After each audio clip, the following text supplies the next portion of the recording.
মসজিদুল আকসা ইহুদিরা দখল করে নিয়ে গিয়েছে। হযরত ওমর রাত্রবেলা ঘুমাইতে পারে না, কি করা যায় কি করা যায়। ও যুবক, আজকে তো তোমরা আমেরিকার কথা জানো, ফ্রান্সের কথা জানো, জার্মান স্পেনের কথা জানো, তাদের ক্ষমতার সম্বন্ধে জানো, কিন্তু আমাদের মুসলমানদের ইতিহাস, ঐতিহ্য, গৌরব সম্বন্ধে তোমরা জানো না।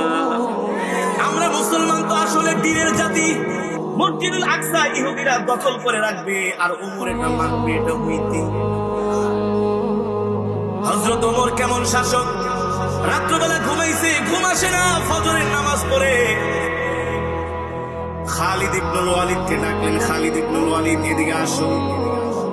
তার সাথে ছিলেন আব্দুর রহমান ইবনে আউফ, আরো বেশ কিছু সাহাবীদেরকে হযরত ওমর ডেকে বললেন, শোনো শোনো, আমি সিদ্ধান্ত নিয়েছি যে কোনো মূল্যে আমাদের প্রথম কিবলা ইহুদিদের হাত থেকে আমরা দখল করব। আল্লাহু আকবার।